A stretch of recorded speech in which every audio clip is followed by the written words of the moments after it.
Now that all the preseason games are done, what are these last few days of training camp / preseason for the opener usually like for a head coach? I think just, obviously trying to, make sure you look at your checklist, make sure you have some special situations we haven't done.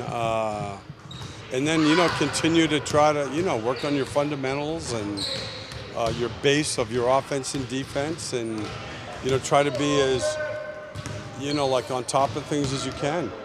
You've got, I think, when it's all added up, 5 full days between the last preseason game. As a head coach, do you always want more time, or is it one of those things where you'd like to kind of get going and see where you're at? I mean, for me, I understand why we don't do it, but I think most coaches, I don't know if we needed to play 8 games, but if we had an extra week and played another game. But I mean, again, everybody has the same schedule, so it's fair. But I think coaches, you like to practice, and this is the time of year where even today, we scrimmage, we had refs here, so you can do a lot of contact and you get a lot better.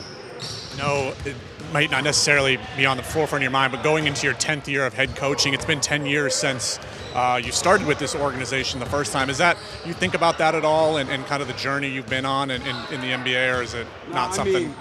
For me, it's the same thing. This wasn't something that, I had this big goal or grand plan. It's just kind of worked out for me. I love my job. I don't take the NBA for granted. I feel blessed I'm able to do it. I tell people I really believe this. I'm one of the happiest people that I know, because I do have a job that I enjoy. So, but I don't ever really reflect or anything like that, For you guys to have a successful season this year, what in your mind, can you give me 3 keys to get to where you want to get to? What are the things you have to do as a defense? Give me the keys. Well, one is always for every team is balanced play. You got to be good at both. I think the second thing is just the mentality of the group, which I think we'll be good at, is we need to have a growth mindset. You got to be able to play the games. If you win, come in the next day, get better. If you lose, handle the disappointment, frustration, and get better. That's a big part of it. And then I think the third thing, to me, will just be who evolves. I'm not, for any team to be a surprise team, there's always, a guy that plays better than people thought, or a guy that has a comeback year or something like that. People ask a lot about the team that won 48 games. That was Nick Batune's best year of his career. It was Marvin Williams' best career. So Kemba Walker was terrific, and Al Jefferson, Jeremy Lin's best year of his career.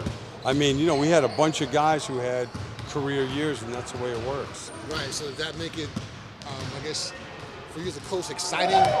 Is it nervousness, anxiousness, knowing you go to a season kind of with questions to kind of figure out as you go along just how good you're going to be? Well, I think that's most teams where we're at, and especially the one thing this year is, there's not many teams who aren't trying to win. So if you go back to one of the things that the play-in tournament did, and it's been great for the league, but also, if you want to go back to it, it really hasn't been 10 out of 15 teams. It's 10 out of 11, 10 out of 12, because there's been 2 or 3 teams, or even 4 teams some years. They're not, so they're trying to get lottery picks. So this year in the East, you don't have that. People are trying to win, and that changes everything.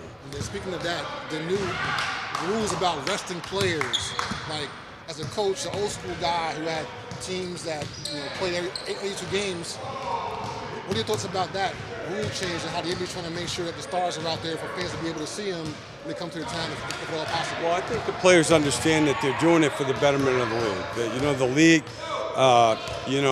the way it was explained to our team, that the league has been great with their messaging. They had, we just had someone come and speak to us in Miami. And the bottom line is this is coming from the fans. This isn't coaches. This isn't the league office. This is the fans who are saying, we love the game and all that, but, the one thing they don't like is they don't like the guys not playing. So that, the fans have spoken, and I think the league office is smart in trying to get the players to understand that the league's in a great place, but if we need you out there.